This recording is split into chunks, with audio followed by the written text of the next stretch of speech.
आओ रे भाई आओ, टिक टिक टिक करने वाली मस्त घड़ी ले जाओ। समय निकलता जा रहा है, कलाई सूनी लग रही है, आओ सस्ते में नई घड़ी ले जाओ। थुंग थुंग चाचा अपनी पुरानी घड़ी की दुकान में बैठकर रोज इसी तरह चिल्ला चिल्ला कर घड़ियां बेचते थे और जब भी वक्त मिलता वो हमेशा एक खास सुनहरी घड़ी पर चुपचाप काम करते रहते थे। लेकिन थुंग थुंग चाचा अकेले नहीं रहते थे, उनके साथ रहती थी उनकी 8 साल की अनाथ पोती निमी। हर दिन आधी दोपहर होते ही निमी अपने दादा के लिए खाना ले आती और फिर दादा पोती साथ में बैठ के खाते। फिर शाम ढलते ही दादा निमी को अपने कंधे पर बिठा के घर ले जाते और घर लौटने के बाद भी थुंग थुंग चाचा उसी खास घड़ी पर लगे रहते। एक दिन निमी ने मासूमियत से पूछा, दादा ये घड़ी किसके लिए है?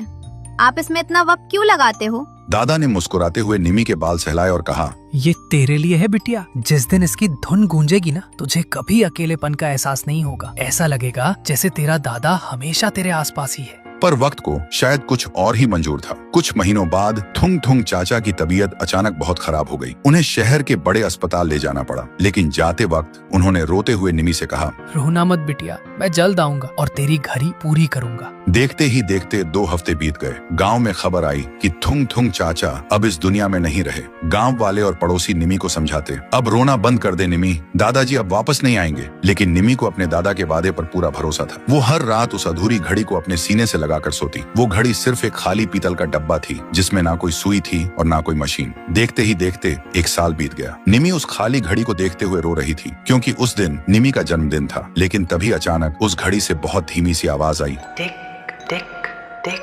सोया है सूरज, जागी है रात, डरना नहीं बिटिया, दादा है तेरे साथ। निमी की आंखें खुली की खुली रह गईं। जो घड़ी पिछले 1 साल से खाली और बेजान थी, उसके अंदर से एक बहुत प्यारी सी धुन बजने लगी। वो वही धुन थी जो उसके दादाजी उसके लिए गुनगुनाया करते थे। निमी ने हैरानी से पीछे मुड़कर देखा और उसने जो देखा उसके रोंगटे खड़े हो गए। दादाजी उसके सामने खड़े थे। उनके चेहरे पर एक अजीब सा नूर था। उन्होंने अपने हाथ आगे बढ़ाए और बोले, मैंने कहा था ना बिटिया, मैं अपना काम अधूरा नहीं छोड़ूंगा। सुनते ही निमी भागकर उनके गले लग गई और रोते हुए बोली, दादा आप वापस आ गए? दादाजी ने मुस्कुराते हुए कहा, मैं गया ही कब था।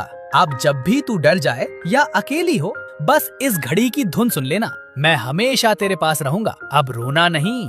फिर अगले दिन सुबह जब निमी की नींद खुली तो कमरे में कोई नहीं था। उसे लगा शायद वो एक बहुत प्यारा सपना था। लेकिन जब उसकी नजर टेबल पर गई तो उसकी सांसें रुक गईं। वहाँ वो घड़ी रखी थी और वो अब कोई खाली डब्बा नहीं थी, वो पूरी तरह से बन चुकी थी और उसकी सुइयां एकदम सही समय बता रही थी। तो दोस्तों, सच कहते हैं सच्चा प्यार मौत से भी लंबा चलता है। अगर इस कहानी ने आपका दिल छू लिया तो थुंग थुंग चाचा की याद में एक लाइक और सब्सक्राइब तो बनता है दोस्तों।